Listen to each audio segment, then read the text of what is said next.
Ceci est le podcast Gang of Witches. N'en parlez à personne. Surtout à personne. Witches.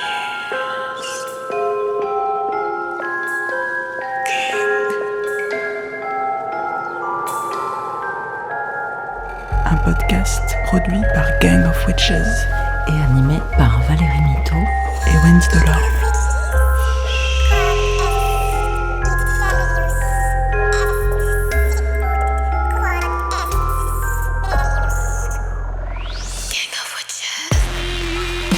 Merci les sorcières pour tous vos encouragements sur notre premier épisode, Ça met des flammes dans nos cœurs.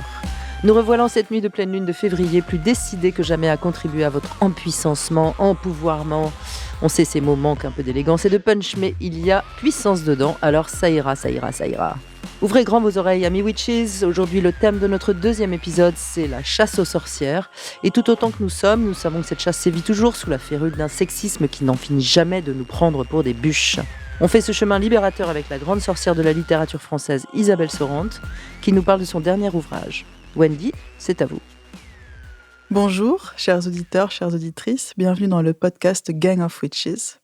Aujourd'hui, nous accueillons Isabelle Sorante, romancière, autrice, pour la publication de son dernier roman, Le complexe de la sorcière. Bonjour Isabelle. Bonjour Valérie, bonjour Wendy. Je suis très contente d'être là. Alors le complexe, on va rentrer dans le vif du sujet. Isabelle est autrice de nombreux romans, pièces de théâtre. Aujourd'hui, on va se concentrer sur Le complexe de la sorcière, donc un roman, enquête, un livre un peu inclassable, et c'est justement pour ça qu'on l'aime aussi. Et j'aimerais entrer dans le vif du sujet tout de suite. Isabelle, est-ce que tu peux m'expliquer le titre, Le complexe de la sorcière ? En fait, très vite, quand j'ai commencé à me dire que j'allais écrire un roman sur une sorcière, je me suis rendu compte que ça n'allait pas, que les recherches historiques réveillaient en moi trop de choses, trop de souvenirs personnels qui en apparence avaient bien sûr rien à voir avec la chasse aux sorcières.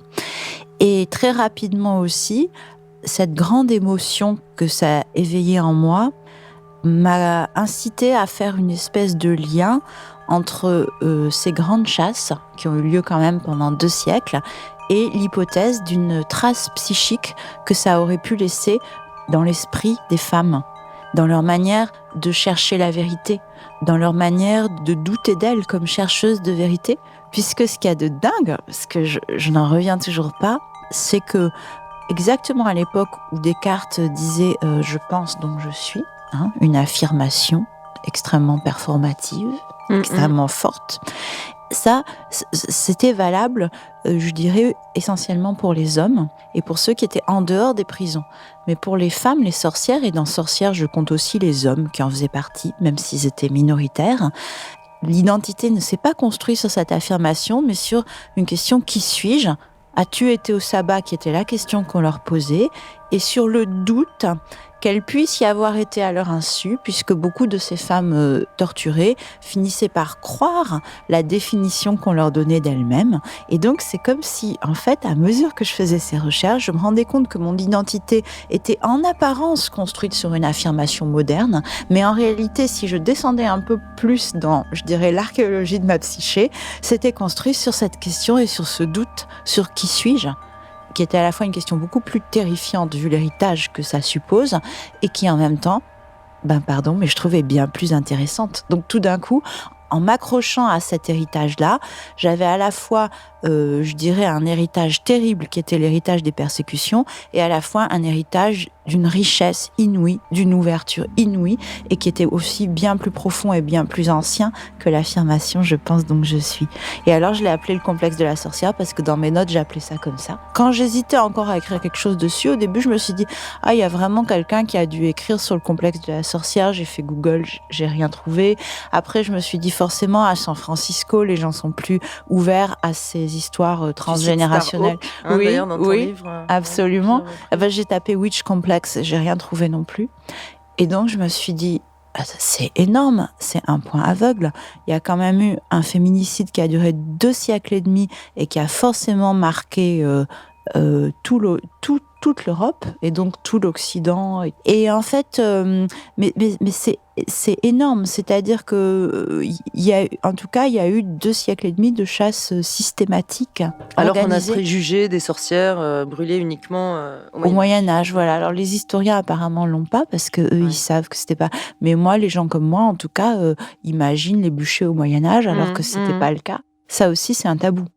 Reveal what's rotting inside, make it impossible to hide. I ignore the reason of it all. I just know I will fight till I fall. Donc le début, c'est une scène terrible, une scène d'interrogatoire. Je ne vois pas la couleur de ses cheveux, juste ses yeux liquides, transparents, immenses. Un homme se tient devant elle. La question qu'il lui pose est toujours la même, et ce n'est pas une question. C'est un ordre. Dis-le. Dis que tu es une sorcière. Comme dans un cauchemar, je devine à l'arrière-plan l'éclat du métal, les formes inquiétantes d'instruments chauffés à blanc. Pourquoi se trouve-t-elle ici ? Qui l'a accusée ? Est-ce qu'elle prie ? Est-ce qu'elle espère encore ? Évalue ses chances, se prépare à nier ? Ou bien est-il trop tard ? Que va-t-elle lui dire ? Et quel est son nom ? Qui est-elle ? La première apparition de la sorcière date du mois de juin 2017. Pourquoi à ce moment-là, je n'en ai aucune idée. Je sais juste que la scène m'apparaît et qu'il faut l'écrire. Elle ne fait que quelques lignes et je n'ai pas la moindre idée d'un début d'histoire. Je ne me vois pas écrire un roman historique, je n'ai que cette scène d'interrogatoire. Je ne sais pas où elle se passe, ni quand. Je ne sais pas qui est cette femme, ni pourquoi on lui pose ces questions. Je sais qu'une chose impensable est sur le point d'arriver dans l'angle d'une cellule, une chose qui a une importance indescriptible. Mon imagination ne va pas plus loin. À part la scène elle-même, je ne vois rien. Donc ça, c'est la vision qui ouvre le livre. Et en fait, quand on ferme les yeux, on voit tellement de personnes. Enfin, moi, je vois Ulrich Meinhof dans sa cellule, subissant la torture blanche Puis il y a ce passage du livre qui m'a fait monter les larmes. Tu parles d'une de ces jeunes filles qui a été emprisonnée et qui écrit sur le mur « Pourquoi ? Je ne comprends pas ». Ah oui, c'est ça, c'est en Sicile, c'est à Palerme. Oui, c'est des graffitis parce qu'il y a un palais à Palerme qui s'appelle le Palazzo Steri, qui était le siège de l'Inquisition. Et donc, il y a encore des graffitis écrits par les prisonnières. Il y en a une qui écrit Cavuru e fridu santo, qui dit voilà, j'ai froid et j'ai chaud, j'ai la fièvre, ça me dévore les entrailles, et elle écrit juste qu'elle est terrifiée. Et en fait, c'est comme si son cri nous parvenait. Moi, ça aussi, ça m'avait bouleversée. Et il y a une autre femme qui m'avait bouleversée, qui est torturée, elle c'est plutôt en Allemagne, qui s'appelle Anna Yves, et qui est torturée, mais d'une manière absolument atroce. Et jusqu'au dernier moment, alors qu'on lui verse de la chaux bouillante dessus, etc., elle dit qu'elle est innocente. Et elle meurt en disant « Fils de David, aie pitié de moi ». Et au moment où elle meurt, il y a un papillon rouge et noir qui se met à volter dans la cellule, comme si c'était son âme, en fait, et qui s'enfuit par la fenêtre. Et les bourreaux ont été si terrifiés qu'ils ont noté ce papillon. Incroyable. Et ça, c'est pareil, moi, ça m'a bouleversée parce que je me suis dit, ils ont dû torturer et tuer quelqu'un d'une haute valeur psychique, en fait. Et ils l'ont enterré à l'écart de la ville, ce qui, je trouve, assez remarquable parce que je pense que très souvent, ils ne les enterraient pas. Ils brûlaient les corps ou ils les laissaient pourrir comme ça. Mais ça, c'est très intéressant. Je veux dire que des bourreaux qui sont absolument persuadés du mal que représente l'existence de la dite sorcière s'intéressent à ce qu'on peut considérer par rapport à l'horreur de ce qu'ils sont en train de faire, le détail du papillon qui s'envole. Ça veut dire que d'une certaine façon, ils ont une foi dans un pouvoir, et c'est à se demander si en fait leur problème, c'est pas d'être obligé de reconnaître que ces femmes ont des pouvoirs, et des tas de pouvoirs extrêmement positifs, soignés, etc. Mais comme d'habitude, ils ne veulent pas que les femmes aient un surcroît de pouvoir au-delà de l'enfantement. Il y a ça, ou alors il y a le fait que l'endoctrinement haineux les aveugles, comme souvent les endoctrinements haineux.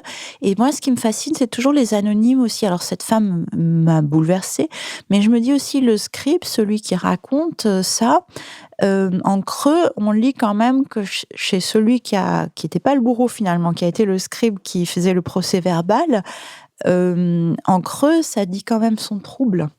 Et donc, c'est pareil que la dominicaine anonyme qui dit à l'autre, écoutez, non, regardez aussi de votre côté ce que vous faites. Là, on a l'impression que ce scribe, il tient à raconter cette histoire de papillon, il tient à raconter l'effroi des bourreaux, et il tient à raconter qu'elle a été enterrée à l'écart de la ville.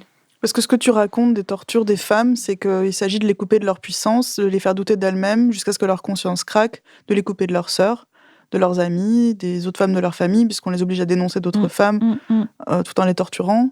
On les oblige à mentir, c'est quand tu dis une femme cache toujours quelque chose pour la raison que voilà, tout ce qu'elle pourrait vouloir exprimer pour affirmer son besoin et son envie de liberté, de toute façon va être réprimé. Donc. Oui, on les oblige à mentir, c'est ça qui est le plus horrible, c'est-à-dire qu'on les oblige à épouser le mensonge qui va les mener à la mort et à y croire, ce qui est la torture ultime.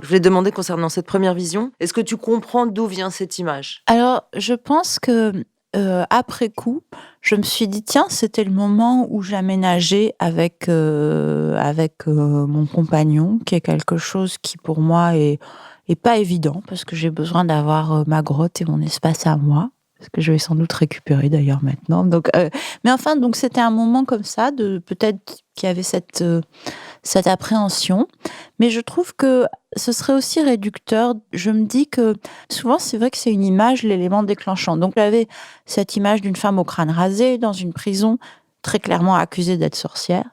Très clairement, pour moi, et à tort, ça se passait au Moyen-Âge.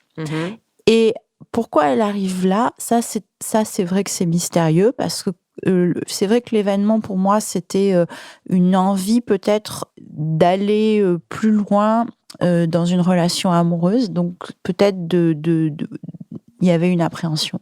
Mais en même temps, il y a quelque chose dans ces archétypes qui apparaissent à un moment de la vie qui est plus profond que ça. Parce qu'à partir du moment où on noue un dialogue avec cette image, où on accepte de l'écouter, en fait, ces images, c'est des images qui concentrent plein de souvenirs de beaucoup de gens, en plus des nôtres. Et je pense que c'est pour ça qu'elles sont puissantes. C'est-à-dire que quand on commence à dialoguer avec, j'en suis venue à penser qu'en fait, cette image, où la sorcière, pour moi, c'est une médiatrice. C'est-à-dire, c'est une médiatrice entre le conscient et l'inconscient, entre le passé et le présent, et le grand passé. Et du coup, c'est une partie de notre mémoire qui est aussi une mémoire qui ne nous appartient pas, qui remonte à avant notre naissance. Donc du coup, c'est aussi une médiatrice avec nos ancêtres et avec notamment nos ancêtres femmes. Et je pense que la sorcière a une vraie fonction psychique, pour les hommes comme pour les femmes. Il y a un passage qui m'a beaucoup marqué, moi, c'est quand tu parles en fait des moments où on imagine une scène où effectivement une femme se fait brûler et qu'en fait c'est public et qu'elle a devant elle aussi son mari, ses enfants. Et donc de penser à comment après tu reconstruis aussi ta vie, le reste de la famille. C'est ça. Avec la femme maudite, la mère, épouse, femme maudite. C'est ça. Et c'est pour ça que ça nous concerne tous. Parce que vu l'amplitude des chasses, ça veut dire que même à partir du moment où on est européen, et moi je me sens vraiment plus européenne que française, avec mes racines, on va dire, Alsace, Allemagne d'un côté et Italie de l'autre, c'est vraiment l'Europe, je dirais, ma patrie. Eh bien, en fait, quand on est européen, forcément, on a eu une ancêtre soit qui a été brûlée, soit qui a été gravement traumatisée. En voyant quelque chose comme ça, c'est du 100%, voilà. Oui, on gagne à tous les coups. Voilà. Le jeu. Ça explique aussi que la population européenne était beaucoup plus faible à l'époque, et que vu le nombre de femmes qui ont été torturées et assassinées, forcément, toute la population était concernée. Oui, c'est ça, parce que quand on fait parler les chiffres aujourd'hui, par exemple, quand on dit que le Malleus Maleficarum, c'était le premier best-seller de l'époque moderne parce qu'il s'est vendu à 30 000 exemplaires, il faut voir que 30 000 exemplaires, c'est énorme, quoi. Ça veut dire que tout le monde le lisait. Et pareil pour les bûchers. Et donc, en fait, ça veut dire que même les hommes, les femmes, les voisins, ils voyaient ça 1 fois, 2 fois, 3 fois dans leur vie. Et comment ils vivaient ensuite ? Il n'y a pas eu de travail comme pour le génocide au Rwanda. il se passe rien, quoi. C'est-à-dire que celles qui ont peur se taisent. C'est ça qui s'est passé. C'est enfoui bien au fond de la psyché parce qu'on n'a pas envie que ça recommence. Tu pourrais être la prochaine, quoi. Voilà. De toute façon, si tu l'ouvres et que tu contestes, tu peux être la prochaine. C'est ça, c'est ça. Et donc, clairement, il fallait... et c'est d'ailleurs à peu près à cette époque-là que se fabrique cette image de femme soumise qui bouge pas beaucoup et qui était pas forcément l'image qu'il y avait au Moyen-Âge.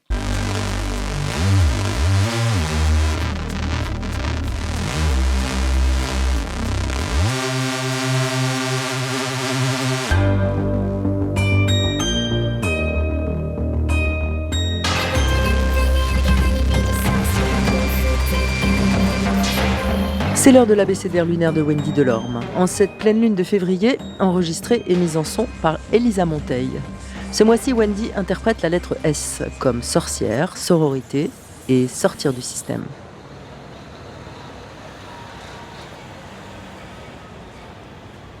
Ne jamais demander son chemin aux gens dans les rues de Paris. C'est ce que j'ai conclu après mon arrivée dans la capitale en 1999. J'avais 20 ans. C'était avant les smartphones et Google Maps.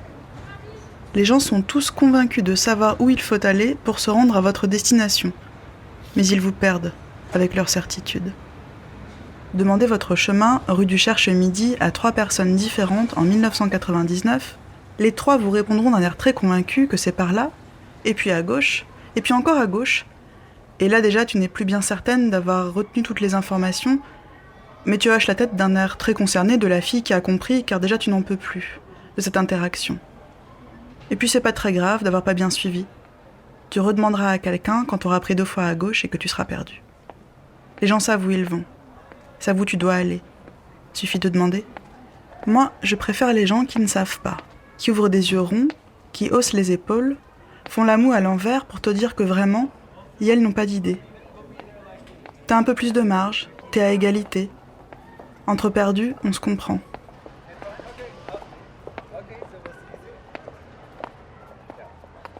Maintenant, je crois savoir à peu près où je vais. Le nez dans mon smartphone, plus besoin de demander. Le GPS sait tout. Enregistre mes trajets, sait où est ma maison, même quand moi je ne sais plus. Citymapper et Google Earth arrivent à la période du non-binaire. Plus besoin des passants pour définir mon chemin ni savoir qui je suis. Totale autonomie. Ma batterie chargée à bloc et ma détermination à changer de chemin. En cas d'incertitude, je m'autorise l'errance et le vagabondage.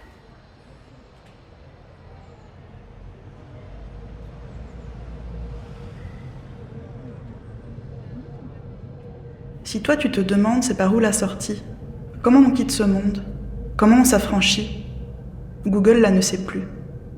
J'aimerais pouvoir te dire faut prendre 2 fois à gauche, puis au carrefour tu vois tu suis la D126, mais je ne conduis pas. Et les coordonnées de l'autre monde possible ne sont pas uploadées dans Citymapper. Votre destination est hors du périmètre, loin des sentiers battus. Tu vas te perdre un peu. Les passants te diront qu'est-ce que tu fous ? Tu vas à contresens. Ça se fait pas. C'est dangereux. Mais qu'est-ce qu'on a bien pu faire pour mériter ça ? Va falloir t'accrocher. Mais peut-être en chemin, tu feras des vraies rencontres.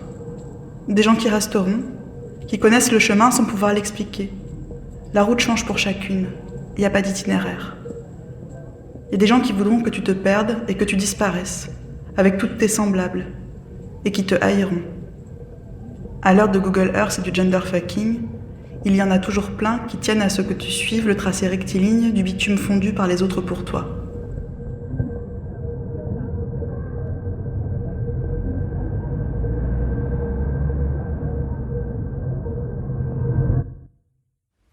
Mais je connais un lieu où il n'y a pas d'adresse, perdu dans une forêt, au beau milieu du Nil. Des sorcières y habitent et savent s'y retrouver. Il faut juste connaître celles qui savent le chemin et s'en remettre à elles. Sans carte ni boussole, pouvoir donner la main et venir en ce lieu qui n'est sur aucune carte et dont on connaît le nom, non pas comme une contrée, mais comme un état d'être, une pratique et des liens. C'est la sororité.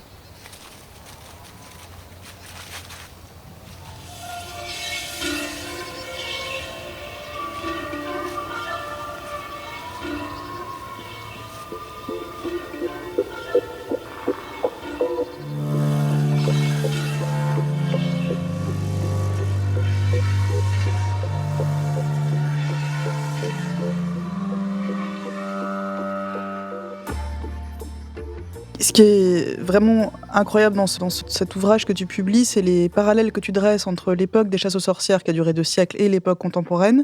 Et parfois, tu les dessines en creux, mais on les voit en fait. Par exemple, sur la sororité. Une femme torturée, on l'obligeait à dénoncer d'autres femmes de manière complètement arbitraire. Et sous la torture, une personne peut désigner sa voisine, une sœur, une cousine, une amie, une femme du village.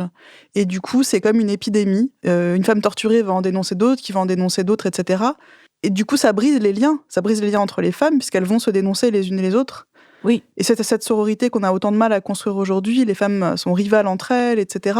Ça vient aussi peut-être de la peur. De la peur. Oui, moi je pense que c'est vraiment clairement un héritage de ça. C'est-à-dire qu'on brise la confiance entre les femmes. En fait, tout doit passer par la définition. En fait, j'en suis venue à penser qu'il n'y a rien de plus violent que d'être défini par un regard extérieur. Et c'est ça qui se passe. Pour les femmes, à l'époque, tout va se passer comme si désormais la définition de l'extérieur, c'était la bonne. Et leurs paroles entre elles n'avaient pas de valeur. On pouvait même les arrêter si elles se retrouvaient. Par exemple, des femmes qui se retrouvaient entre elles dans la forêt, qui discutaient, c'était suspect. Au-delà de deux, c'était une manif, comme on dit dans les voilà, il y dans avait les un États peu fascistes. quelque chose comme ça. Dans certains endroits, il y avait quelque chose comme ça. Donc la sororité fait peur. Et à juste titre d'ailleurs, parce que pour cette époque-là, à juste titre, puisque en fait c'était quand même aussi un moment où, je dirais, une autre façon de penser a quand même été, je dirais pas une façon de penser surnaturelle, mais une façon de penser où les paysans, les pauvres avaient leur médecin, avaient leur sainte locale, avaient leur maître spirituel. Je dirais peut-être une façon de penser plus proche de ce qu'on trouve aujourd'hui en Orient, dans les pays de tradition polythéiste. C'est effacé à ce moment-là. C'est-à-dire que la spiritualité était la chasse gardée des prêtres et la science était la chasse gardée des médecins. Et ces gens-là devaient être des hommes. En fait, ton livre a créé une sorte d'électricité nouvelle dans mes synapses. Il m'a permis de connecter des fils qui avaient manifestement jamais été en contact encore. Et je dois dire que mon féminisme en est sorti plus fort. Et alors, c'est drôle ce que tu dis, parce que je suis en train de penser que comme progressivement, espérons-le, l'histoire sera enfin beaucoup plus racontée par les femmes, pour les femmes, alors que le problème qu'on a, c'est que l'histoire est racontée pour les hommes, donc les femmes sont d'autant plus invisibilisées. Mais je pensais en t'écoutant, un jour on verra des livres sur, par exemple, les rassemblements au lavoir, parce que j'avais cette image, tout d'un coup je voyais le lavoir, et je me disais, voilà, ça c'était des endroits de potentielle sédition, enfin, d'organisation de la sédition, puisque là, bon, elles devaient être là pour des raisons domestiques. Et enfin, elles pouvaient dialoguer. Tu vois. Mais il y a eu des femmes très très courageuses. En fait, c'est marrant ce que tu dis sur l'histoire, on va dire, racontée par les vaincus, quelque chose qui, à mon avis, est essentiel. Moi, ça m'a fait penser, justement, c'est aussi pour cette raison que j'ai décidé de ne pas faire un roman qui serait l'histoire d'une sorcière reconstituée, parce que je me suis dit, alors ça va être encore une manière tyrannique de les faire parler, entre guillemets, c'est-à-dire de projeter des choses qui ne sont pas arrivées sur une figure à qui on a déjà arraché des fantasmes de force, et je trouvais ça horrible. Je me suis dit que la vraie démarche, finalement, pour résoudre ce complexe, cet héritage, c'était plutôt de regarder la résonance avec ce qui en moi avait été chassé et d'être courageuse sur ce point de vue-là, plutôt que de les faire parler une fois de plus et de parler à leur place une fois de plus. Et ça, pour moi, c'était très, très important.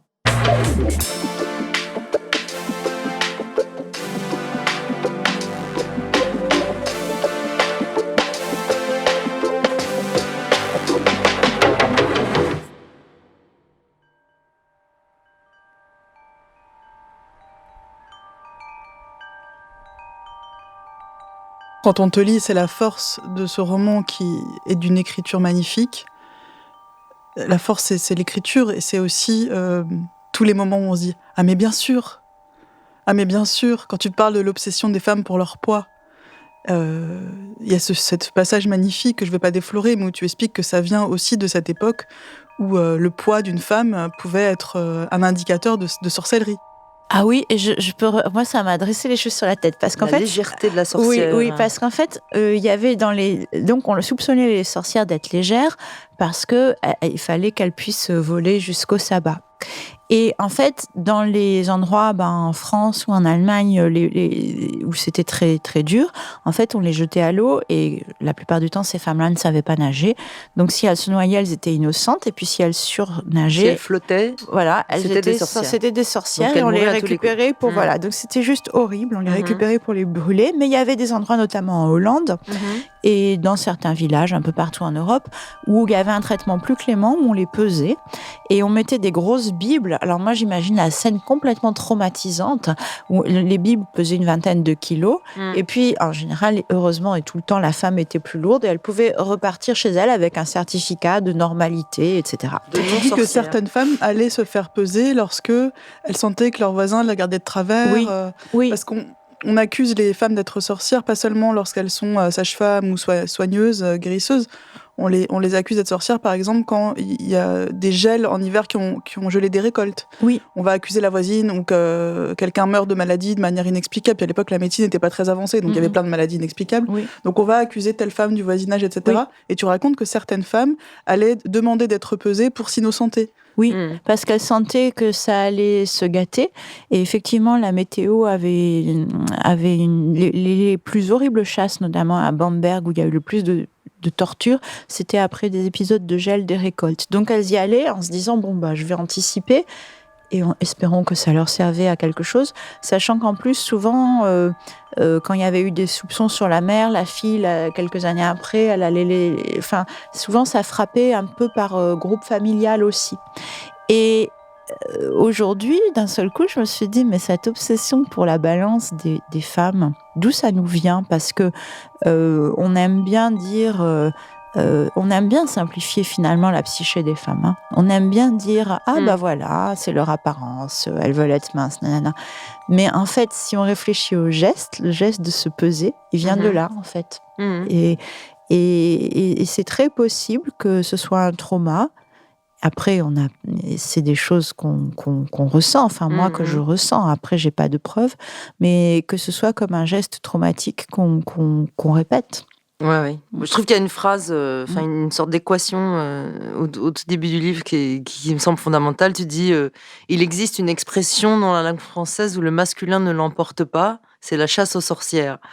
Comme tu as beaucoup d'humour, tu ajoutes c'est étrange quand on y pense. Oui. Mais en fait, c'est fondamental. C'est fondamental. Mais en même temps, c'est pour ça que j'adore ce mot. Parce que moi, quand j'écrivais le livre, les hommes que j'aime de mon entourage, qui ont tous eu finalement une expérience un peu d'hommes marginaux ou sorcières à leur façon, ils me disaient oui, mais quand même, il y a eu des hommes. Et ça me troublait vachement parce qu'ils étaient exactement dans la même position que nous, les femmes, on va être des fois pour dire mais n'oubliez pas la minorité. Et là, c'était mon frère, mon compagnon, mes amis hommes qui me disaient oui, mais dans les sorcières, il y a eu des hommes quand même. On était aussi traumatisés. Et c'est juste, mais c'est la puissance de ce mot. C'est qu'il inverse les choses. Il offre en quelque sorte aussi aux hommes cette possibilité de faire partie du peuple oublié. Et en réalité, c'est une chance de faire partie du peuple oublié. Je le dis très très sérieusement. C'est-à-dire, ça donne toute une connaissance occulte, une connaissance de marché noir. Moi, franchement, je voudrais être un homme pour rien au monde. Je trouve que le savoir spirituel des femmes, il est extraordinaire, quoi. Il y a quelque chose de... Non pas que je n'aime pas les hommes, c'est juste que je trouve que nous, on a une route qui est beaucoup moins bien éclairée. On a des souvenirs lacunaires où, comme il y a eu des persécutions, il manque la moitié des choses. Mais je crois que j'ai une tendresse pour les chemins où on roule de nuit plutôt que pour l'autoroute avec des panneaux partout où tout est bien transmis de père en fils et de disciples. Oui, et la certitude que le système de domination va perdurer et qu'il n'y a rien à faire de spécial pour l'alimenter, hormis passer son temps à invisibiliser les femmes ou... Voilà, si on regarde ces derniers siècles, à chaque fois qu'il y a une avancée nette pour les femmes, s'arranger pour organiser un backlash, de façon à ce que les femmes ne progressent pas trop vite vers l'égalité. Et oui, c'est d'une manière vraie, je pense, pour toutes les personnes qui ont le pouvoir et qui veulent le garder. Oui. C'est ça, gardons le pouvoir. Il y a une telle poésie dans ce livre, il y a beaucoup de choses que tu dessines en creux. Et c'est sa force aussi, c'est que tu aurais pu faire un essai avec une thèse et avancer des arguments qui s'enrouleraient de manière qui s'encastreraient les uns dans les autres, comme hypothèse, travail de terrain, conclusion, parce que c'est ce que tu as fait. Tu as fait une enquête historique, tu as parlé avec des psychanalystes, tu as fait témoigner des femmes autour de toi, donc tu as fait un travail de chercheuse, en fait, entre la psychanalyse et l'anthropologie, quelque part. Mais la force du livre, c'est que tu nous amènes à ces conclusions-là, dans une langue poétique et en dessinant en creux énormément de choses. Par exemple, le mot patriarcat, on ne l'a pas trouvé dans le livre et pourtant tu le dessines. Tu en dessines les contours en permanence. Oui, non, il y a peut-être un moment où je l'utilise. Oui, c'est pour dire qu'ils n'aiment pas la mémoire ou quelque chose comme ça, pour dire, je pense que de toute façon, on arrive à une fin de cycle et à un début de nouveau cycle.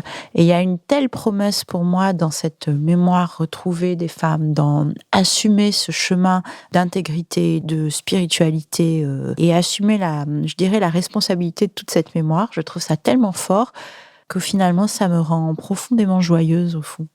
Moi, j'ai pensé qu'en fait, sciemment, tu n'avais pas utilisé, ou quasiment pas, le terme patriarcat, qui est un terme qu'on entend beaucoup, parce que la lutte pour l'égalité pousse assez fort dernièrement. D'une certaine façon, pour aller aux racines du mal, quoi. C'est-à-dire, au lieu de baliser le terrain avec la grande étiquette patriarcat, comme tu creuses très très loin, etc. Je pense que j'ai pensé à ça. C'est possible que ce soit ça, mais c'était inconscient, c'était pas volontaire. Et c'est aussi possible que, moi je crois beaucoup à ce que dit Jean Genet dans une interview à Poirot-Delpech à un moment. Il lui disait, Poirot-Delpech lui dit, mais pourquoi vous parler avec une langue aussi élégante, aussi raffinée? Jean Genet disait, je voulais justement parler avec la langue des bourreaux. Et moi, en fait, c'est quelque chose qui m'avait beaucoup frappée dans cette interview. Et moi, là, c'est pas tellement que j'ai essayé justement je voulais pas parler, moi, avec la langue des bourreaux. Je voulais parler dans une langue poétique, élégante, compréhensible, mais essayer de faire ressentir tout le poids de ce non-dit, de cette mémoire lacunaire. Parce que je trouve que ce qui est difficile pour une femme quand on cherche d'où on vient, quand on cherche nos racines, c'est qu'on est les héritières de grands moments de silence. De ces 2 siècles de persécution. Héritière du silence et héritière de la violence. Oui, c'est ça. Mais en même temps, comme le disait d'ailleurs une amie psychanalyste que je cite dans le livre, en même temps, quand on arrive à la joie et à la force, on a une espèce on est des guerrières aussi. C'est-à-dire que nous, pour dominer cette psyché qui s'est construite sur des injonctions paradoxales, sur de l'amnésie forcée, on arrive comme ça, presque, je dirais, le couteau entre les dents, on a taillé la route dans la jungle et on peut se détendre parce que quand même, on est là. Et je trouve ça formidable, en fait. J'ai souffert avec toi, c'est de te dire comment j'ai plongé dans cet ouvrage. Quand tu passes ces nuits à lire ces 2 ouvrages fondamentaux qui sont Formicarius et Malleus Maleficarum. Tu as vraiment cette volonté de lire ces livres dans leur intégralité avec l'horreur des tortures. On est à la fois admiratif de la profondeur où tu cherches à aller et en même temps on souffre, quoi. On souffre à côté de toi qui rentre dans ces témoignages de plus en plus brutaux et violents. Tu te souviens de ces nuits? On comprend que tu dors pas vraiment. En fait, c'était curieux parce que donc le Malleus Maleficarum, c'est écrit par 2 inquisiteurs qui disent des choses absolument atroces. Juste après l'invention de l'imprimerie, c'est 1486, donc c'est le premier best-seller. C'est imprimé, ça marche tout de suite, c'est réimprimé. Et en fait, c'est un horrible... C'est très ennuyeux à lire quand même, parce que c'est un gros livre et c'est tout quelque chose d'extrêmement biaisé pour expliquer pourquoi les femmes sont des êtres abominables et comment elles confisquent les pénis des hommes, elles les font disparaître. C'est du storytelling, quoi. Voilà, c'est du lobbying de l'époque. Quoi, et derrière quand on lit ça, on sait qu'on est en train de lire en plus l'ouvrage de quelqu'un, enfin c'est surtout un des 2 qui l'a écrit, mais ils ont co-signé avec le plus célèbre pour que ça se vende mieux, on va dire. On sait qu'on est en train de lire quelque chose qui a poussé à la torture pendant des siècles et écrit par quelqu'un qui lui-même a torturé. Donc c'est un peu glaçant. C'est comme si les bourreaux du XXe siècle avaient écrit des best-sellers et qu'on les lisait ensuite et qu'on savait que ça avait inspiré. Donc c'est terrifiant. Et oui, ça fait faire des cauchemars. Et moi, en plus, ces cauchemars, ils étaient très liés aussi aux livres d'histoire que je lisais, au sort des sorcières et aux tortures qui sont atroces, puisqu'on leur broyait les os, on les brûlait. C'était juste horrible. Et je pense... Oui, quand on rentre dans le détail, on a l'impression que le bûcher, c'était un peu c'était le soulagement. Le plus soft, tellement c'est atroce. Et oui, et puis surtout ce moment où leur conscience bascule, où elles deviennent folles, où elles commencent à se dire que c'est vrai, peut-être en rêve sans le savoir, elles se sont données au diable, peut-être que leur conscience n'est pas fiable, peut-être qu'en fait elles sont folles, peut-être qu'en fait elles ont fait tout ce qu'on leur... Ce moment-là de bascule était ce qui me terrifiait le plus. Et je pense qu'en plus, moi, ça commençait à faire ces résonances avec les moments où ma propre conscience avait failli basculer quand on m'avait accusé de ceci, cela. Ça commençait à éveiller quelque chose qui était très intime, où je me disais, mais est-ce qu'il en reste quelque chose en moi, puisque je suis je dirais, le principal terrain d'observation que j'ai à disposition, du fait que quelqu'un qui te définit t'amène à douter de ce que tu es. Et la réponse était oui, j'ai cette expérience, évidemment. Et donc, c'était Quelle aussi... est l'expression, la mise en doute permanente, oui. le doute permanent de soi. Oui, comme si on avait une espèce d'inquisiteur intériorisé, que Doris Lessing appelle un self-hater, mais qu'elle n'a pas relié aux chasses aux sorcières. Toujours en exclusivité sur le podcast de Gang of Witches, le roman de Sophie Rock. On retrouve son héroïne, Ava, dans l'épisode 1. Ad vitam aeternam, épisode 1.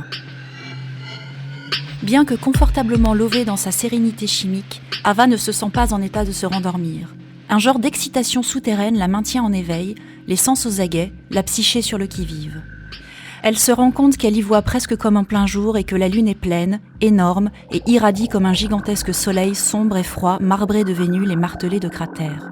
Une auréole mordorée encercle le disque de lumière qui revêt ce soir des allures de projecteur cosmique braqué sur elle. Comme hypnotisée par l'astre, Ava reste un moment figée, paralysée par la beauté et la puissance de son magnétisme. La stupeur passée, elle fait le lien avec son cauchemar. Depuis quelques mois, elle est sujette aux mauvais rêves les soirs de pleine lune, sans qu'elle ne puisse s'expliquer le phénomène plus avant. Elle a un moment pensé à un lien quelconque avec ses menstruations, qui semble coïncider avec la pleine lune. Avant ses règles, elle est toujours irritable, sous tension, parfois triste et déprimée aussi, parfois tout ça à la fois. Il faudrait qu'elle en parle au médecin de l'étage, pense-t-elle. Peut-être existe-t-il un remède pour améliorer cet état prémenstruel, sans pour autant passer par la stérilisation recommandée par le père et récompensée d'une prime. Elle préférerait ne pas en arriver là, mais aimerait se débarrasser de ce mal-être récurrent.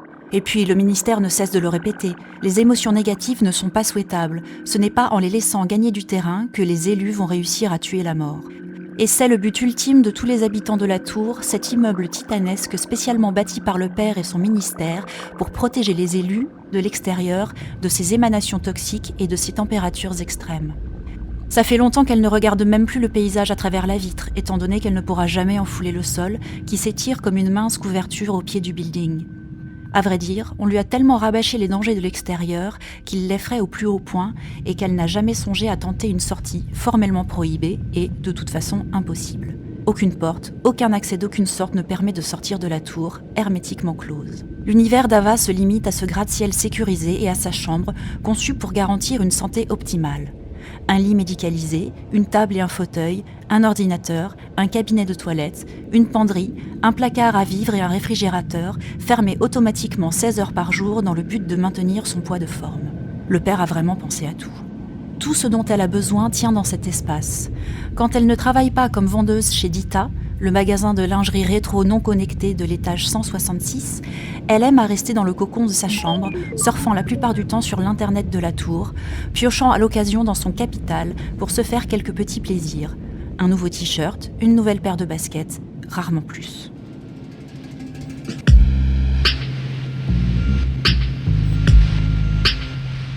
Ton ouvrage, Le complexe de la sorcière, il donne beaucoup d'outils pour se comprendre soi et comprendre les relations qu'on a pu vivre, les relations qui peuvent abîmer, et comprendre la relation de soi à soi-même, parce que la relation entre l'inquisiteur et la sorcière, c'est pas forcément toujours la relation de l'homme à la femme, ça peut être la relation de la femme à elle-même, la femme qui s'autocensure, qui doute d'elle-même. Qui a incorporé l'inquisiteur. Qui a incorporé l'inquisiteur. C'est des relations qui peuvent se jouer entre des gens du même sexe. Et en fait, ça donne une grille de lecture pour se dire, ok, l'inquisiteur est toujours présent en moi qui doute de ma parole, moi qui doute de mes opinions, moi qui ne suis pas sûre de moi. Et on commence à pouvoir avancer, du coup, après avoir lu. Parce qu'on identifie tous les moments où on n'est pas sûr. Oui.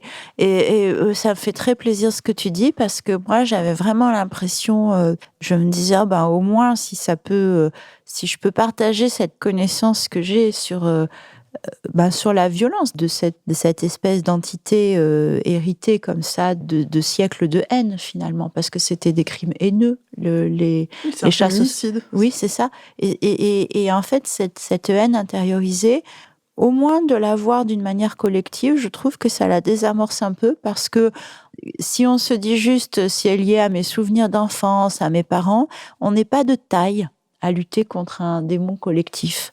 Alors que si on se dit ah ouais, c'est lié à l'histoire entière de l'Europe. On en souffre tous et toutes. Et donc, du coup, on est plusieurs dans cette lutte, etc. D'un seul coup, le fait de le voir d'une manière archétypale fait qu'on ne prend plus comme ça sur soi, en plus, la faute de se dire, bon, j'ai dû rater un truc, ou ma psychanalyse n'a pas marché, ou il y a quelque chose où mes parents étaient vraiment nazes, puisque je me coltine toujours cette espèce de spectre. Mais en fait, non, ce spectre, il s'est sans doute noué et nourri à cette époque-là, enfin, d'après moi. Mais du coup, après t'avoir lu, parce que ta démarche, c'est celle de la psychogénéalogie, et il y a ce moment très triste dans le livre où je vais pas spoiler complètement, mais où il y a un rendez-vous manqué entre toi et une grande psychogénéalogiste. Voilà, ça c'est un moment triste du livre. Et après avoir fini de le lire, l'ouvrage, on se demande comment ça a commencé, la chasse aux sorcières. Parce que tu parles des conséquences des chasses aux sorcières, et ça te sert aussi de grille de lecture des relations entre humains et des relations des humains eux-mêmes. Et on se demande, en fait, oui, il y a eu cet ouvrage, Malleus Maleficarum, il y a eu des positions de pouvoir des hommes dans les institutions de l'Église, etc., qui ont permis que ça existe. Il y a eu une infrastructure qui permet que ça existe. Les femmes n'ont pas de droits. Oui. C'est une conjonction, c'est étrange que tu dises ça, parce que je me suis posé la même question. Et ça fait penser que le mal existe. Enfin, c'est ces vieilles légendes où on dit il faut combattre le mal. Et je pense que finalement, cette légende, elle apparaît toujours avec des habits modernes, mais c'est toujours la même chose. C'est-à-dire, voilà, il y a un moment où tout d'un coup, il y a cette invention par ailleurs extraordinaire qui est l'imprimerie. Et comme toute chose réelle, elle est ambivalente. Et tout d'un coup, des forces qui visent quand même au dessèchement de l'esprit, de l'humanité, parce que vont s'en servir pour soi-disant faire des procédures, soi-disant unifier, soi-disant stabiliser les pays, mais en réalité tuer toutes les modes de recherche spirituelle et de joie qui pouvaient prospérer localement. Parce que c'est ça qui se passe à ce moment-là. Et du coup, les femmes sont les premières visées parce que on veut un ordre masculin, un ordre très procédurier. Après, moi, je crois que finalement, la misogynie, dans toute son horreur, c'est-à-dire allant jusqu'au meurtre, n'est pas finalement, comme on le croit souvent, qu'une question de genre. Je crois que la misogynie, c'est un nom du mal, tout simplement. C'est-à-dire la haine des personnes vulnérables. Parce que y a plus dans la misogynie que la guerre homme-femme. Il y a la persécution, il y a l'élection d'une sorcière, d'un souffre-douleur, et la persécution peut-être non seulement du plus vulnérable, mais aussi du plus spirituel. Et c'est ça. Et en fait, si on perçoit ça comme étant notre combat éternel en nous-mêmes et à l'extérieur dans la société contre le mal, je crois qu'on est un peu plus... ça nous donne des forces, parce que ça veut dire que nos petits actes s'inscrivent dans une perspective plus profonde. Ça veut dire qu'à chaque fois qu'on essaye de lutter contre nos névroses, à chaque fois qu'on refuse de douter de soi-même, à chaque fois qu'on n'écoute pas cet inquisiteur intérieur, à chaque fois qu'on prend la défense de quelqu'un qui peut être ostracisé, que ce soit dans le monde du travail ou ailleurs, on est en fait, et c'est pour ça d'ailleurs que c'est si difficile de lutter contre nos névroses, on est en train de faire cette vieille lutte contre le mal, et on est du côté de la sorcière avec tout son côté sans doute en marge. Parce que peut-être que cette lutte ne peut pas se faire dans les institutions. C'est quelque chose de très... qui doit rester marginal au sens où c'est la liberté même. C'est notre liberté même, la manière dont on lutte contre le mal. Et maintenant, chères auditrices, chers auditeurs, notre chronique tant attendue, le coup de gueule de Mytho. Ah Oh, c'est un cri de chaton, là, Valérie. Je sais pas crier ou quoi? Ah, c'est bien. Mais c'est fini, oui, je vais pouvoir lire ma chronique ou bien? Alors les agités qui braillent là dans vos oreilles, je vous le donne en mille, c'est la Manif pour tous, oui, qui manifestait au Moyen-Âge, non, le mois dernier, en janvier 2020. Avec ce slogan délicieux attestant de la modernité de pensée de ses participants. Alors écoutez, vous assumez de défiler au son de ce slogan d'un autre âge, mais alors dans ce cas, on y va carrément les gars. Adada, Fléau, Arquebuse et Côte de Maille. Gwendo, tu défiles avec ton chapeau pointu en forme de pochette surprise avec le petit voile qui va bien au bout. Je vous laisse vous débrouiller pour les déguisements des mômes. Vous voulez de la bonne vieille bataille d'arrière-garde, alors mettez-y les formes, un peu de sens du spectacle, que diable. Oups, j'ai dit diable, ça va se terminer au bûcher cette affaire. Bon, je préviens, on va pas se poiler tous les mois ici, à commencer parce qu'il y a eu 151 Monica, féminicides en Pascal, 2019. Et alors, j'écris ces Taïna, lignes, 11 femmes ont déjà été Céline, assassinées. Félicité, En tout début d'année, une femme a été retrouvée. Séverine, C'est que les agresseurs sont très inventifs pour faire disparaître leurs victimes. Disparaître, c'est ça, les femmes doivent disparaître. Michel, Ce qui porte ce sinistre décompte 2019 à Isabelle, 151 mortes. Charline, Patricia, Ce qui donne envie au choix ou tout ensemble de pleurer, hurler, vomir et surtout de continuer à dézinguer le patriarcat. Oui, oui, vraiment. Dans les années 70, les militantes du MLF brûlaient leur soutien-gorge, mais la guerre a duré trop longtemps. Alors oui, atomisons le sexisme. 151 femmes mortes sous les coups de leur conjoint ou ex-conjoint en 2019. 151 mortes. Et un phénomène récurrent qui accentue la nausée, c'est que s'exprime froidement aujourd'hui une relativité par rapport à ces chiffres. Relativiser un nombre de mortes. Des mortes relatives. Il faut vraiment qu'on sorte de ce monde technocrate et robotisé. André Malraux prédisait un 21e siècle religieux et ok pour la mystique et la théologie, mais la religion patriarco-essentialiste qui se retourne contre les femmes dans des backlash sans fin, c'est non. On n'en veut plus. Rangez les armes. On remettra pas de ceinture de chasteté, on reviendra pas sur l'avortement, ni sur le mariage gay, ni sur la dépathologisation des parcours trans.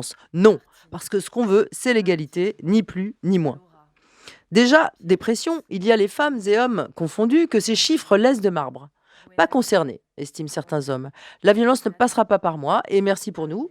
Ou si j'ai déjà pratiqué une quelconque forme de violence à l'endroit des femmes, je préférerais qu'on ne me considère pas comme faisant partie de ceux-là. Ceux qui dominent et brutalisent. Il faudra qu'on m'explique un jour, d'ailleurs, le plaisir qu'il y a à dominer autrui, le plaisir qu'on en retire. Des études très sérieuses montrent qu'on n'en retire aucun. Comme écrit Marguerite Duras, pour beaucoup d'hommes, les voix des femmes ne sont que des musiques assommantes. Il faut faire taire cette femme qui jacasse, la soumettre, s'en servir si nécessaire. Mais pourquoi donc? Soumettre les femmes encore et toujours? Quels nouveaux modes sournois vont inventer maintenant les agresseurs pour se venger et contourner les MeToo et les témoignages de plus en plus fréquents des femmes victimes de violences? Offrir 12 nominations aux J'accuse de Polanski? Comme un doigt d'honneur à la face des femmes? Mais gare, la jeune fille en feu est là aussi prête à lui faire la nique. Banaliser, minoriser, rendre subsidiaire l'horreur de ces crimes. C'est comme dire, c'est pareil qu'avant, mais c'est pas grave, c'est comme ça. Quoi, c'est systémique? Et alors? Une sorte de violence désincarnée, comme hier la guerre sans mort de Bush. Mais bon sang les gars, mais qu'est-ce qu'on vous a fait? Crachez votre Valda, finissez-en avec votre haine. Parce que dédites sorcières, torturées, brûlées, aux écarts de salaire, en passant par les épisiotomies, recousues sans anesthésie, les viols jusqu'au meurtre, la violence faite aux femmes est comme le fil rouge de l'histoire de l'humanité. Comment on se tient debout, nous, avec ça? C'est pas facile pour nous d'essayer de nous transposer dans une époque où, par exemple, les femmes avaient interdiction absolue de l'ouvrir. Bonne à tout faire, viol conjugal, mais si on en juge autant qu'il a fallu au mouvement féministe pour devenir une force, on peut au moins se figurer le poids de la domination qu'elle subissait et la force qu'il aura fallu pour s'en arracher. Mais encore aujourd'hui, quand les langues se délient, rares sont celles qui ont échappé à la violence. Faites le test, c'est confondant. Lors d'un déjeuner avec une quinzaine de personnes dans un bistrot parisien, je parle d'un projet que je développe sur comment en finir avec le sexisme ou comment on va sortir de cette oppression, de cette culture de la soumission qui apparaît pour les femmes comme un destin. Je demande alors à la dizaine de femmes présentes Qui parmi vous a déjà subi pression, harcèlement, violence masculine ? Toutes les femmes attablées ont été touchées, moi y compris. 100% des femmes attablées ont subi des violences. Il y a quelques hommes aussi à cette table qui ont le courage d'avouer que oui, ils se sont comportés de manière brutale avec des femmes et qu'ils le regrettent. Conscience et regret, step one. Prenez-en de la graine, messieurs les harceleurs menteurs. Vous tomberez un jour, anyway. Avec les réseaux, tout se sait. Comme je vous plains, autocontraint, à regarder votre vie comme un chronogramme. Ok, j'ai 50 ans, j'ai dû abuser une bonne dizaine de femmes. Jusqu'à quand vais-je devoir entretenir mes mensonges pour continuer à faire croire que je suis un mec bien ? 20 ans, 30 ans ?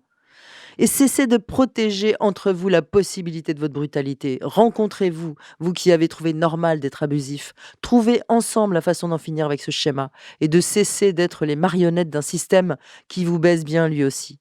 Parce que de toute façon, des mecs comme vous, à terme, plus personne n'en voudra. L'attention portée aux violences faites aux femmes, comme le comptage fait par l'association Nous Toutes et relayé sur les réseaux sociaux, n'aurait qu'une valeur relative. Parce qu'avant, on n'insistait pas là-dessus. Ces crimes étaient comptabilisés dans le pot commun de la criminalité, distingués par les expressions crimes passionnels, drames conjugaux, induisant l'idée que la morte avait sa part de responsabilité, et que voilà, le mariage, c'était aussi pour le pire. Tout cela dans une ambiance de roman de Boileau-Narcejac, soit une vision romantico-dramatique du couple avec option violence. Oui, les femmes mouraient plus souvent, mais elles faisaient partie intégrante du scénario dramatique, et quand la violence venait, elles ne faisaient pas le poids de toute façon. Pour nous résumer, la médiatisation nouvelle ferait enfler l'importance d'un phénomène depuis longtemps classique, voire admis. La violence dite ordinaire, la revoilà. À partir de là, mes oreilles bourdonnent des « Oh ben, elles l'ont bien cherché ». Cette arrière-pensée plane toujours. Ou des commentaires sur le niveau social des couples concernés. Des pauvres, des chômeurs, la détresse sociale qui tourne au drame, toujours au détriment des femmes, mais qu'importe. Le maillage serré des préjugés dont plein de jantes, au fond, n'arrive pas à se défaire. À quoi ça sert de rester scotché à ces préjugés ? C'est un mystère. Ça veut dire qu'on a peur toute sa vie ? Eh oui, ça peut durer jusqu'à la tombe en plus. Quelle angoisse. Donc, on dit, avant on en parlait moins, on n'avait pas mis les mots sur cette violence, donc ça ne veut pas dire qu'il y en a plus aujourd'hui, ou que la situation est pire. Bon là, à ce stade du discours, un désespoir profond m'oblige à siphonner 2 bouteilles entières de kombucha fruits rouges. Mais enfin, à quoi sert cette relativité ? Mieux comprendre un phénomène doit fabriquer de la radicalité, des solidarités, pas de la relativité.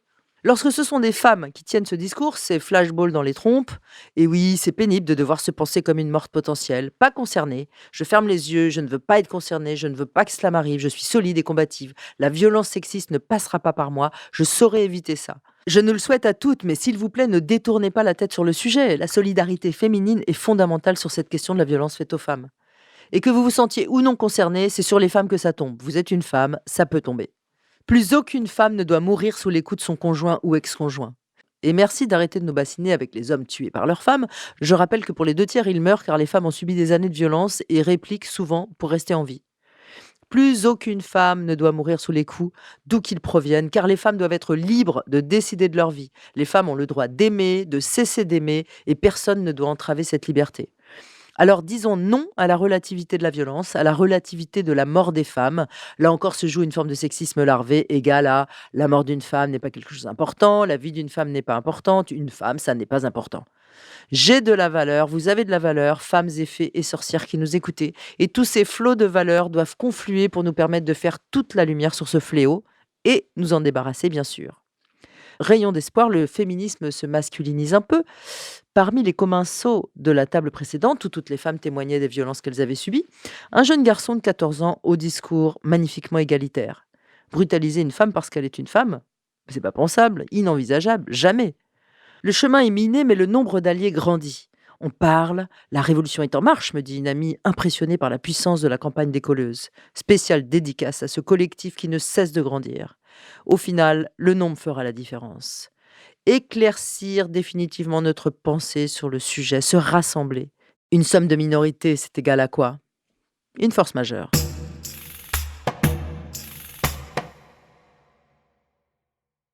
Dans le travail d'écriture que tu fais, quand tu écris Le complexe de la sorcière, tu lis beaucoup, tu décris les lectures que tu fais, parce que ton roman s'ouvre sur une vision. Tu vois une sorcière. Tu as une vision d'une sorcière dans tes rêves, et puis tu l'as aussi quand tu es réveillé. Et donc, tu cherches à comprendre d'où vient cette vision. Donc, tu vas chercher des livres dans les bibliothèques, dans les librairies sur les sorcières. Tu accumules des ouvrages sur les sorcières, des ouvrages d'histoire, des ouvrages de toutes les époques possibles et imaginables. tu lis des horreurs, tu lis des livres qui sont écrits par des hommes qui ont persécuté, torturé, assassiné des femmes. Et en fait, c'est comme un travail de réparation que tu fais parce que tu lis des choses horribles et tu écris en quelque sorte pour réparer la psyché. Oui, c'est ça. En fait, pour moi, j'avais l'impression de défaire un sortilège, en fait. J'avais vraiment cette impression de désenvoûtement. Qu'en fait, il y avait un sortilège qui avait été noué, et à la fois, je dirais, historiquement, et à la fois pour la résonance que ça avait avec mon adolescence, où j'étais le souffre-douleur de ma classe, et que ce sortilège était en train d'être défait, parce que je replaçais tout d'un coup tout ça à sa juste place dans le concept de chasse, finalement. Et qu'en le disant avec mes propres mots, qui n'étaient pas les mots de la psychanalyse, qui n'étaient pas non plus des mots d'historien, et en restant marginal, parce que finalement un romancier c'est un peu comme le détective privé dans les films. J'arrêtais pas de penser à ces films policiers où il y a un détective qui va en fait enquêter sur quelque chose, il croit que ça n'a rien à voir, en fait ça a tout à voir avec lui. Et j'adore ce genre de film, mais c'est des histoires assez archétypales finalement. Et je me disais finalement, nous les romanciers, on est un peu comme des privés, c'est-à-dire que on doit rien, on n'est pas des chercheurs, donc on n'est pas justement en train d'écrire quelque chose qui doit une thèse. On n'est pas non plus des psys, mais on est quand même en quelque sorte parmi eux, avec cette liberté de pouvoir faire fonctionner des associations. Donc du coup, le désenvoûtement, il peut être fait. Et en même temps, il y a un certain prix qui est que comme on va plus loin, on travaille un peu sans filet. Et donc, du coup, il y a des cauchemars, il y a des... pour le coup, on mouille notre chemise, quoi. C'est réel ce qui se passe. En tout cas, moi, quand j'ai écrit ce livre, c'est clair que autant les recherches m'ont pris du temps, autant ensuite, je dirais, écrire l'histoire de l'enquête, il fallait que je le fasse dans une forme d'intensité, la nuit, assez rapidement, parce que c'était une forme de transe, parce que c'était une forme de voyage intérieur, et qu'il fallait le faire et ensuite que ça s'arrête. Ouais. Alors moi, je voulais revenir un tout petit peu en arrière. Dans ce schéma sorcière-inquisiteur que je pose moi en haine, peur, action-réaction, je me demandais, et ça m'a beaucoup frappé l'histoire de, à chaque fois qu'il y avait un frima, un grand froid, on tuait des sorcières parce qu'on les rendait responsables de la météo, en gros. Je me demandais dans quelle mesure c'était pas un processus de toujours cette haine des hommes pour les femmes par rapport au fait qu'elles enfantent, c'est-à-dire la femme enfante, la femme peuple la terre, et du coup, si à un moment donné la Terre ne répond plus positivement par le biais, dans ce cas de la météo, qui du coup défonce les récoltes et va poser tout un tas de problèmes de survie après derrière. Donc forcément, c'est la responsabilité de la femme toujours. Je me demandais si le schéma, c'était pas ça, quoi. Un peu Pomone peuplant la Terre, qui donc a la responsabilité du bon fonctionnement de la Terre. Ça marche comme Peut-être, ça ? c'est très intéressant ce que tu dis, parce qu'en fait, ça laisse supposer que ces persécutions venaient en fait d'une espèce d'adoration inconsciente d'une déesse femme dans l'esprit des inquisiteurs. Je trouve ça extrêmement audacieux et intéressant. C'est possible. C'est possible qu'à leur insu, ils aient adoré une déesse sans le savoir et que ça leur était absolument insupportable. C'est possible. Parce que c'est tellement absurde, je veux dire, de tuer des femmes parce qu'il fait froid, ça paraît tellement dément. Après, effectivement, donc souvent les sorcières étaient accusées de faire tomber la grêle.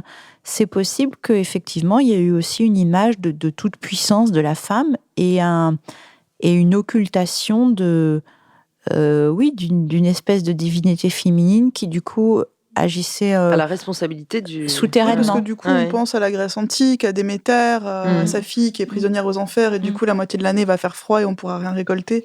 Donc en fait, ça veut dire que ces hommes inquisiteurs qui étaient de l'Église catholique, ils étaient peut-être aussi habité par des mythes païens ou par des mythes Ça ancestraux. me paraît très juste. Oui, je pense que c'est une hypothèse très, très troublante. Oui, j'ai pas essayé de me mettre dans leur tête bizarrement à ce point, mais je pense que c'est une hypothèse assez troublante. Tu le dis dans le livre d'ailleurs, tu dis les chasses aux sorcières ont forcément laissé des traces dans la psyché des hommes qui assistaient aux bûchers et aux tortures. Les frères, les maris, les enfants garçons, les amis, l'entourage masculin des femmes qui ont été ainsi assassinées, brûlées, torturées. Mais tu vas pas explorer de ce côté-là, parce que tu fais ce choix, en fait, de t'intéresser du côté des femmes victimes. Oui, c'est parce qu'en fait, je me rendais compte que déjà, c'était immense comme projet, ça me mettait du temps et de l'énergie, et que donc, il fallait que je commence par moi, enfin, et que c'était aux hommes aussi de regarder ce que ça leur faisait en eux. Mais très, très certainement, c'est très possible qu'il y ait eu une fascination pour une déesse et des traces des mythes grecs ou des mythes du néolithique, et qui, en fait, aient agi d'une manière souterraine. Et ma deuxième question, c'est, j'ai eu le sentiment, te lisant, que d'une certaine façon, et aussi avec ce magnifique épisode de la fin, avec tes 3 amis, voilà, où vous êtes, vous vous isolez pour penser toute cette affaire. Je me suis dit qu'en fait, tu as fait surgir ta propre sorcière. Oui, je crois. En fait, j'ai eu vraiment ce sentiment qu'en suivant une figure qui était une figure de l'inconscient collectif, très clairement, elle me guidait, en fait. Elle me guidait dans les dédales de ma mémoire d'une manière telle que je n'aurais pas pu organiser tous ces souvenirs comme ça si je m'étais dit, par exemple, tiens, je vais raconter mon adolescence. D'ailleurs, j'avais essayé. Et ça n'était pas possible. Si je m'étais dit, tiens, je vais raconter l'histoire d'une sorcière, ce n'était pas possible. Si je m'étais dit, tiens, je vais parler de la relation inquisiteur-sorcière dans les amours hétérosexuels homme-femme, et de comment ça, c'est très prégnant parfois dans l'hétérosexualité, c'était pas possible. Mais le fait d'avoir cette figure de la sorcière qui me guidait, c'était comme si elle me guidait à la fois dans l'histoire, avec la grande histoire, l'histoire collective, et à la fois dans ma propre mémoire. Et ça, c'est peut-être ce qu'il y avait de plus troublant. Comme si la sorcière était double, c'est-à-dire qu'elle avait à la fois un visage archétypal, la sorcière telle qu'on l'imagine, et à la fois un visage beaucoup plus humble, beaucoup plus modeste, beaucoup plus individuel. Et on est à nouveau dans ce côté médiatrice. Je pense qu'on a tous une sorcière en nous qui est une médiatrice. C'est marrant parce que je suis tombée récemment sur quelque chose dans une des versions de Faust. Goethe, je n'ai plus la phrase exacte, mais il dit ça. Il dit qu'il y a quelque chose qui est du domaine des sorcières. Il parle de sa psyché à lui, pourtant. D'accord. Ah oui. Et de la sienne. on l'a tous. Je pense les hommes aussi. C'est fou ce que tu dis, parce que en fait, après t'avoir lu, on voit cette figure de la sorcière partout. Je relisais ce matin les guerrières de Monique Wittig, et je tombe sur ce passage où elle parle des bûchers. Tu vas nous le lire, Wendy. Il le faut. Oui. On aime les guerrières. Alors, il y a un succès de l'image de la sorcière en ce moment dans les médias, dans les séries télé, etc. Oui, on peut parler de mode. Cette tendance, elle est liée aussi au contexte. Ouais, il y a une récupération. Quand même. Oui, parce qu'en fait, qu'est-ce qui se passe depuis le mouvement MeToo, c'est que des femmes parlent entre elles, se rassemblent, et forcément, c'est le sabbat. Mmh. Donc, d'où le succès de cette figure, finalement, dans les séries télé, dans les films, dans l'imagerie populaire. Et alors, du coup, je relis ce matin Les guerrières de Monique Wittig, et page 123, je lis cette phrase. Alors, le sujet des guerrières, c'est elles au pluriel. C'est les guerrières. Elles parlent ensemble du danger qu'elles ont été pour le pouvoir. Elles racontent comment on les a brûlées sur des bûchers pour les empêcher à l'avenir de s'assembler. Elles ont pu commander aux tempêtes, faire sombrer des flottes, défaire des armées. Elles ont été des maîtresses des poisons. Non, je recommence. Elles ont été maîtresses des poisons et des vents des volontés. Elles ont pu, à leur gré, exercer leur pouvoir et transférer toutes sortes de personnalités dans de simples animaux, des oies, des cochons, des oiseaux, des tortues. Elles ont commandé à la vie et à la mort. Leur puissance conjuguée a menacé les hiérarchies, les systèmes de gouvernement, les autorités. Leur savoir a rivalisé avec succès, avec le savoir officiel, auquel elles n'ont pas eu accès. Il l'a mis au défi, il l'a pris en défaut, il l'a menacé, il l'a fait paraître inefficace. Aucune police n'a été trop puissante pour les traquer, aucune délation trop opportuniste, aucun supplice trop brutal, aucune armée n'a paru trop disproportionnée en force pour s'attaquer à elles une par une et les détruire. Elle, alors, entonne le chant célèbre qui commence par « Malgré tous les maux dont ils veulent m'accabler, je reste aussi ferme que le fourneau à 3 pieds. » Oh là là, magnifique. c'est Monique magnifique. Wittig, on t'aime. C'est Alors, magnifique. c'est très marrant, tu fais un rebond formidable, parce que en fait, j'étais complètement fascinée par cet oxymore magnifique de l'accablement sensuel. Je me demandais vraiment si ça résumait pas, d'une certaine façon, la condition des femmes au fil du temps, d'ailleurs, hein, parce que on est loin de la perfection. En fait, ça, c'est vrai, c'est au tout début de l'enquête, quand je commence à penser à mes parents, puisque à voir finalement... Oui, c'est relatif à ta maman, oui, au regard de ta mère. Les traces que ça a pu laisser dans mes 2 familles, on va dire celle du Nord et celle du Sud. Je regarde les photos de ma mère et des photos de ma grand-mère et donc de la branche italienne de ma famille. Et je vois toutes ces femmes...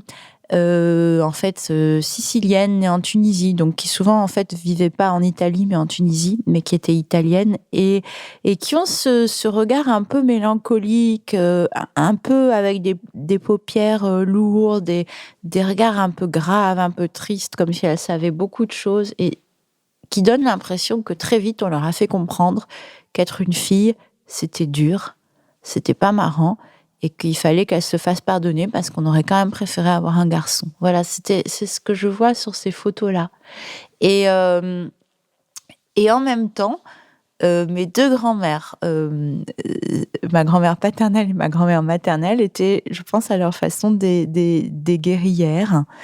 Et il y a cette figure très belle que j'ai envie d'évoquer avec vous, qui est quand même une femme, une dominicaine, qui a résisté à Jean Nider, qui est l'auteur du Formicarius, qui est le premier vraiment livre très très misogyne. Un peu plus tôt, hein, 1400. Avant l'imprimerie, 30, juste avant celui-là. ouais, Oui. Et en fait, dans un concile, je sais plus lequel, enfin dans un, je dirais une réunion très très importante du clergé, elle l'a pris à partie devant tout le monde, cette vieille dame, et elle lui a dit oui, vous les hommes, vous parlez, vous écrivez contre nous les femmes, mais si on savait aussi parler et écrire, on vous rendrait l'appareil. Et c'est très profond parce que en fait, ce qu'elle était en train de lui annoncer, c'est qu'il y aurait un moment où l'éclairage elle annonçait déjà, je trouve, l'histoire qui serait dite par les vaincus. Et j'arrête pas de penser à cette femme dont l'histoire n'a pas retenu le nom, mais qui a quand même assez scandalisé pour qu'on ait noté qu'elle ait dit ça, ce que je trouve très émouvant. Et on l'a brûlée du coup non, parce que sinon ce serait dit. Et oui, ce serait dit. Ils ont noté son courage et ils ont noté que. Oui, ce qui est très autonome. Oui. Et puis que peut-être il y en avait qui étaient d'accord avec elle. Je ne sais pas, mais en tout cas, je trouve que cette femme, elle est remarquable parce que c'est une petite trace de résistance. C'est comme une petite graine, mais qui en réalité a eu du succès, en fait, est arrivée jusqu'à nous. Enfin, elle valide cette stratégie de non, il faut pas que les femmes soient éduquées, parce que si elles l'étaient, effectivement, elles seraient d'autant plus capables de répliquer aux hommes. Mais elle dit qu'elle n'en pense pas moins, en fait. Elle dit que de toute façon, oui, il n'y a pas de traces, mais qu'elle voit. Et ça, mais il y a le si on était capable, donc, je sais pas, j'imagine pour toi aussi. Nous pourrions vous rendre l'appareil. Ouais. Mais non, mais je pense qu'elle, quand elle dit ça, elle est déjà capable en quelque sorte de rendre l'appareil, mais elle ne peut pas en laisser d'autres traces que cette petite phrase. Oui, elle ne peut pas aller tellement plus loin au risque de sa vie.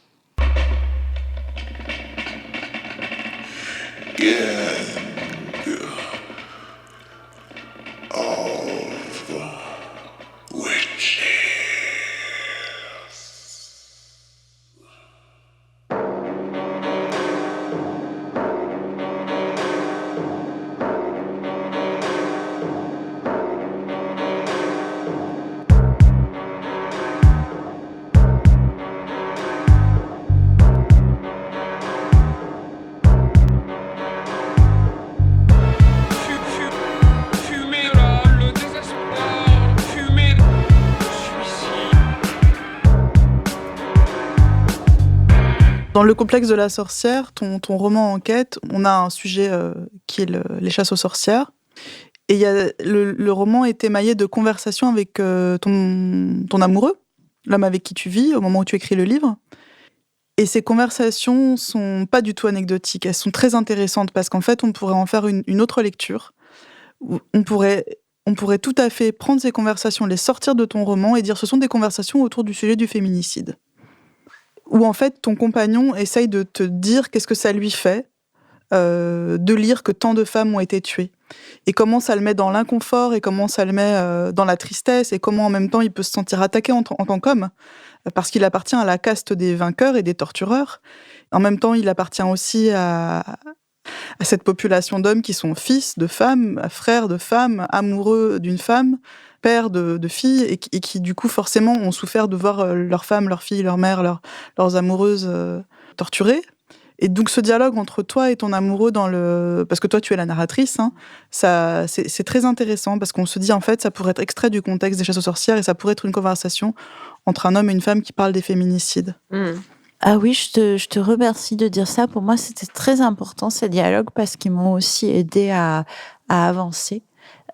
Ceux avec mon frère aussi.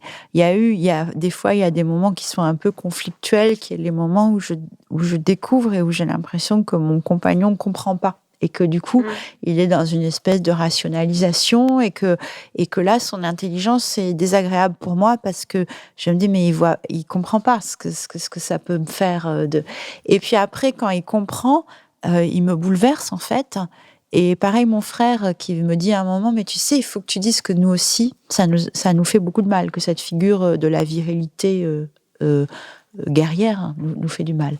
Et ça, on sait dans le livre que ton frère t'a vu souffrir enfant. Oui. Parce qu'on a toute la deuxième partie du livre qui est autour du harcèlement subi par l'ado, la jeune fille adolescente que tu as été. Et le petit frère qui voit pendant des années ce qui se passe. Et lui, ensuite, et qui est spectateur de ta souffrance, qui est spectateur du harcèlement, qui est spectateur du fait que tu es pourchassé.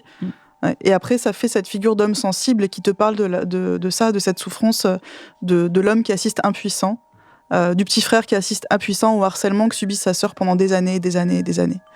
Oui, c'est ça. Et du coup, moi, ça m'a beaucoup touchée, les réactions de mon frère, et ça m'a aussi fait penser à ces hommes qui étaient impuissants quand leur femme était arrêtée, ou leur sœur, ou leur amie, etc. Et du coup, je pense qu'il y a un espoir. Comme toujours, la mémoire, c'est quelque chose de fascinant. Mais quand on récupère comme ça notre héritage, je pense que c'est comme ça qu'on peut faire changer les choses, parce qu'on voit les autres dans toute leur profondeur.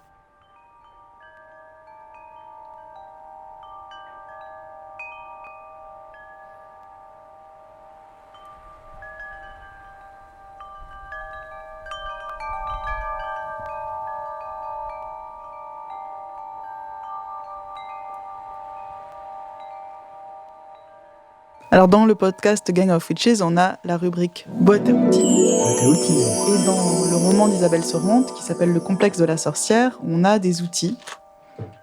Page 98. Qu'est-ce qui se passe dans la nuit, Isabelle ?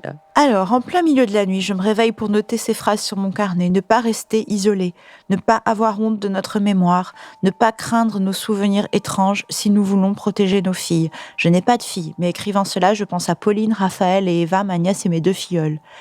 Puis je relis ces lignes qui, sur le moment, m'ont paru cruciales et je me demande quoi en faire. Et l'impression très nette que la sorcière me dit quelque chose comme « recopie ça, c'est tout ». Bon, alors les meufs, on se dit au revoir. Alors, on se dit au revoir. Il faut se dire au revoir. Ouais.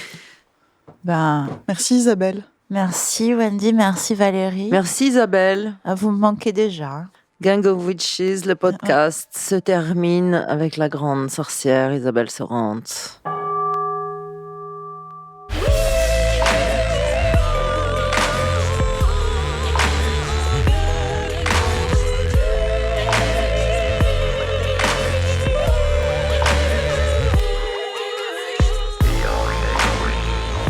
Hola guerrières et sorcières, on espère que comme nous, Isabelle Sorante et sa sorcière intérieure vous ont mis les oreilles en apesanteur. N'hésitez pas à nous dire j'aime, on transmettra. On se retrouve le 9 mars à la nouvelle pleine lune pour un nouvel opus sorcier. On vous attend de pied ferme. Salut les sorcières.